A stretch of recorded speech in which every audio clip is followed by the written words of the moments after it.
विद्योद्यामसमप्रभां मृगपति स्कन्धस्थितां भीषणां कन्याविकरवालकेटविलस धस्ताभिरासेवितां हस्तैश्चक्रगदाशिखेटविशिखाश्चापं गुलं तर्जनीं बिभ्राणामनलात्मिकां शशिधरां दुर्गां त्रिनेत्रां भजे। या देवी सर्वभूतेषु शक्तिरूपेण संस्थिता नमस्तस्यै नमस्तस्यै नमस्तस्यै नमो नमः। साथियों, आप सभी महामाया बगलामुखी माँ की कृपा से आप सभी सकुशल होंगे। आप सबको सर्वप्रथम हिंदू नववर्ष की अनेक अनेक शुभकामनाएं। क्योंकि 2 अप्रैल 2022 से हिंदू नववर्ष की शुरुआत विक्रम संवत 2079वां की शुरुआत हो रही है। चूँकि वार शनि है, इसलिए संवत के राजा शनि है। और यह जो संवत है यह 2 अप्रैल से प्रारंभ होकर के 2022 से प्रारंभ होकर के 21 मार्च 2023 तक रहने वाला है। इस विक्रम संवत की शुरुआत के 5124 वर्ष पूर्व कलयुग का प्रारंभ हुआ था। और इस विक्रम संवत के शुरुआत होने के 5248 वर्ष पूर्व भगवान श्री कृष्ण का इस धराधाम पर मथुरा की पावन भूमि में भगवान श्री कृष्ण का अवतार हुआ था। इस बार का जो नवरात्र है वह चूंकि पूर्ण रूप से किसी भी प्रकार की इसमें तिथि की हानि नहीं है। अर्थात यह नवरात्रि प्रतिपदा से प्रारंभ होकर के और घट स्थापन उसी दिन प्रतिपदा को होता है। प्रतिपदा से प्रारंभ होकर के और रवि पुख्य योग के शुभ संयोग में इस बार बड़ा ही दुर्लभ यह संयोग बन रहा है। क्योंकि रवि पुख्य योग नवमी तिथि उस दिन है 10 तारीख को। तो 10 अप्रैल को जो है यह समाप्त होगा। और रवि पुख्य योग में नवरात्रि की समाप्ति का होना शक्ति उपासकों के लिए बड़ा ही शुभ का संकेत है।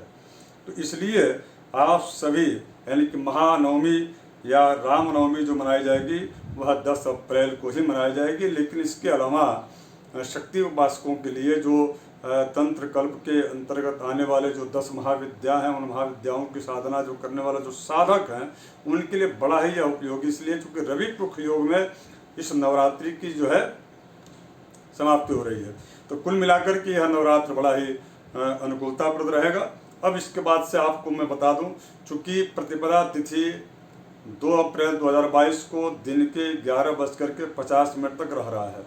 इसलिए आप ये यदि जानना चाह रहे हैं कि घट स्थापना का सबसे अच्छा और उत्तम मुहूर्त क्या है, सर्वप्रथम मैं इसके पूर्व आपको ये बता दूं कि प्रतिपदा तिथि की शुरुआत सूर्योदय से लेकर के सूर्यास्त पर्यंत आप कभी भी घट स्थापन कर सकते हैं। इसमें किसी प्रकार का कोई द्विविधा या कोई दोष इत्यादि चीज़ें नहीं है। किंतु उत्तमोत्तम जो मुहूर्त है घट स्थापन का वह मुहूर्त जो है प्रातःकाल 8:42 जो है तक ही है। यदि 8:42 के पूर्व आप घट स्थापन कलश स्थापन कर लेते हैं तो वह उत्तम रहेगा।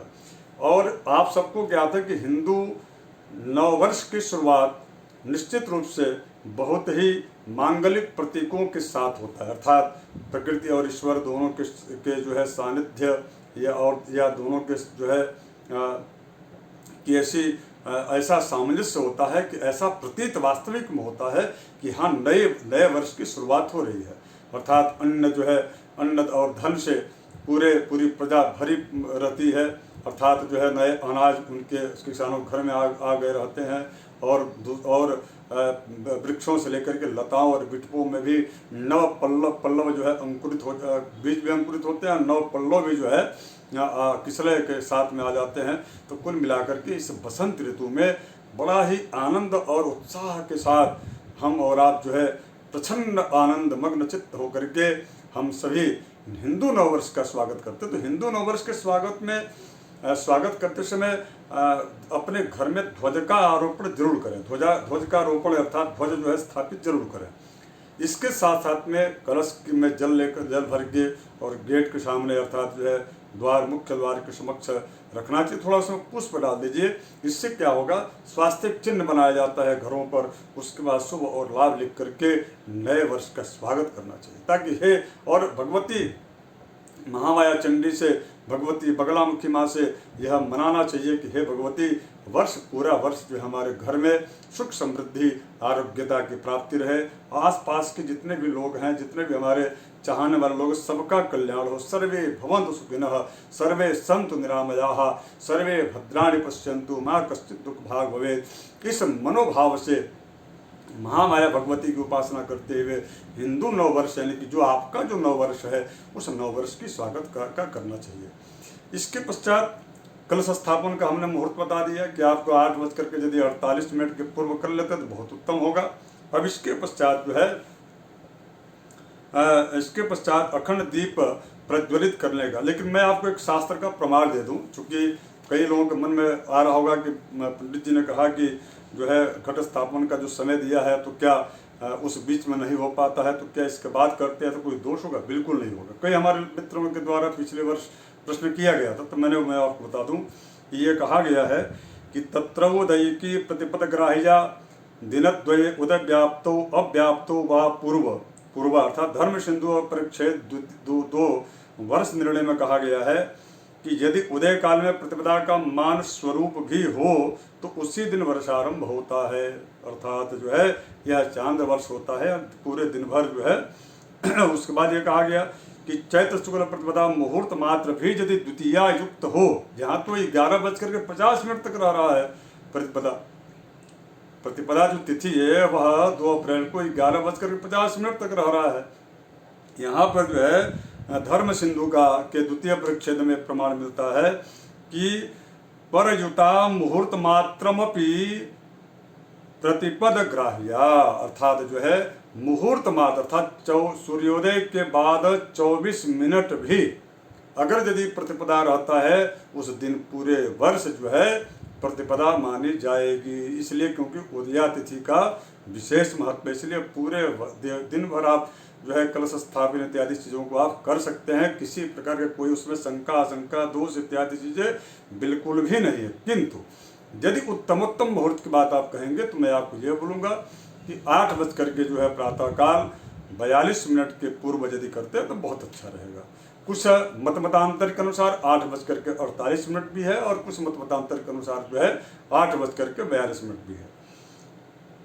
किंतु कुल मिलाकर के 8:45 बजे के पूर्व जो है कलश स्थापन कर लेना उत्तम रहेगा। और अखंड दीप का बहुत महत्व है नवरात्र में। माता जी की उपासना में दुर्गा सप्तशती का पाठ करने का विधान हमने इस वीडियो के नीचे एक लिंक है, वो उस वीडियो का आप जरूर देखिए, उसका विधान क्या है, कैसे दुर्गा पाठ किया जाता है। लेकिन माता जी की स्थापना, कलश स्थापना की जो है साथ साथ में अखंड दीप का बहुत महत्व है। अखंड जो ज्योत होता है वो प्रकाश ज्ञान का तो होता ही है, आध्यात्मिक ऊर्जा भर देता है उस परिवार में, घर में आरोग्यता, सुख, समृद्धि और शांति इत्यादि चीज़ों का प्रवेश कर देता है। जो अप्राप्त लक्ष्मी है उसकी भी प्राप्ति होती है। कुल मिलाकर के नए ऊर्जा का जो है संचार दीपक मात्र के, अखंड दीप जलाने मात्र से हो जाता है। इसलिए मैं आपको बोलूँगा कि अखंड दीप अवश्य अपने घर में इस पूरे नवरात्र के 9 दिन तक कम से कम जलाएं। और नवरात्र श्री राम नवमी भी है, इसलिए भगवान श्री राम के जो है जन्म का भी आपको, उनके अवतार के उस दिन का श्री राम नवमी का उत्सव भी आपको मनाना चाहिए। इसलिए क्योंकि भगवान श्री राम की कृपा, भगवान श्री राम की अहेतुकी कृपा प्राप्त हनुमान जी महाराज निश्चित रूप से प्रसन्न होते हैं जब उनके अभिष्ट देवता भगवान श्री राम की कोई उपासना करता है। तो इसलिए लोकाभिरामं रणरंगधीरं राजीवनेत्रं रघुवंशनाथं कारुण्यरूपं करुणाकरन्तं श्रीरामचन्द्रं शरणं प्रपद्ये। मनोजवं मारुततुल्यवेगं जितेन्द्रियं बुद्धिमतां वरिष्ठं वातात्मजं वानरयूथमुख्यं श्रीरामदूतं शरणं प्रपद्ये। हनुमान जी महाराज की उपासना और उनकी आराधना करने वाले जितने भी भगवत भक्त हैं वो भगवान श्री राम के महा रामनवमी के दिन अर्थात 10 अप्रैल को उनके द्वारा भगवान श्री राम के जन्मोत्सव को भी, उनके अवतार के उस प्राकट उत्सव को भी भय प्रकट कृपाला दीन दयाला कौशल्या हितकारी आदि आदि स्तुतियाँ करके बहुत उत्साह जो है के साथ इस उत्सव को मनाया जाना चाहिए। अब आपके मन में एक जो है आपके मन में एक आशंका आ रही होगी कि इस दिन और भी क्या क्या इस नवरात्र में किया जाता है। तो मैं आपको बताता हूँ कि वासंतिक नवरात्र में केवल दुर्गा जी की उपासना ही केवल नहीं की जाती, बल्कि दुर्गा जी की उपासना के साथ साथ में इस पूरे नवरात्र में जो है आप दशानन पदार्थाय धर्म संस्थापनाय च राक्षसानां विनाशाय दैत्यानां निधनाय च परित्राणाय साधूनां जातो रामः स्वयं हरिः और गृहाणार्घमया दत्तम मातृभिः भ्रातृभिः सहितो नघ। हे अनघ, हे भगवान श्री राम, हे प्रभु, वह इस प्रकार की स्तुति करते हुए भगवान श्री राम को जो है अर्घ्य प्रदान करना चाहिए। और उसके पश्चात चैत्र शुक्ल के मध्याह्न काल में अर्घ्य प्रदान करने के साथ साथ में राम रक्षा स्तोत्र का पाठ करना चाहिए। चूँकि मुख्य नक्षत्र उस दिन पड़ रहा है, ये बहुत ही उत्तम यह समय है। इसलिए आपको मैं आपसे मैं आग्रह करूंगा कि इस रामनवमी के दिन इस पुण्य प्रद जो महायोग बन रहा है, इस महायोग में शक्ति की उपासना के साथ साथ में भगवान श्री राम के राम रक्षा स्तोत्र का, आदित्य हृदय स्तोत्र का और इसके साथ साथ में श्री रामचरितमानस के जो है कुछ जो चुनिंदा जो चौपाइयाँ हैं, जो यदि आप पूरा या अखंड रामचरितमानस का पाठ करें तो अच्छी बात है, किंतु यदि समय उतना नहीं आपके पास है तो कम से कम कुछ जो है चुनिंदा जो चौपाइयाँ हैं उन चौपाइयों का या वाल्मीकि रामायण के उन श्लोकों का जरूर जो है पाठ करना चाहिए। साथ इसके साथ साथ में जो है भगवान श्री राम को अर्घ्य देना चाहिए। और इसके बाद शक्ति की उपासना का आपको मन विचार आ रहा होगा कि दुर्गा जी की उपासना का जो है कैसे किया जाता है, क्या क्या करना चाहिए, उसका विधान क्या है, जिस पर मैंने विस्तार से दूसरा एक वीडियो बना करके पोस्ट किया, जिसकी लिंक इस वीडियो के नीचे आप देखेंगे तो उसमें आप लिंक पर क्लिक करके जा सकते हैं। किंतु एक संक्षिप्त में आपको बता दूं कि नवमी तिथि में दुर्गा पाठ का हवन करना शास्त्रोक्त बताया गया है। अर्थात जो है नवमी तिथि कब से प्रारंभ हो रही है, तो इस बार जो है इस बार रात के 10:43 अर्थात 9 अप्रैल 2022 की रात के 9:43 से जो है नौवीं प्रारंभ हो जा रही है। अर्थात आप जो है 9 तारीख की रात्रि में भी आप हवन कर सकते हैं इस नवरात्र का। किंतु 10 अप्रैल को जो है महाराम नवमी है और 10 अप्रैल को जो है आप कन्या भोजन इत्यादि चीज़ों को कराना चाहिए, ऐसा कहा गया है कि नवम्याम पूजाम विधाय होमः कार्यः। अर्थात धर्म सिंधु ये कहते हैं, यह प्रमाण शास्त्र का वचन है, नवरात्रि का जो हवन है वह नवमी तिथि में ही होना चाहिए।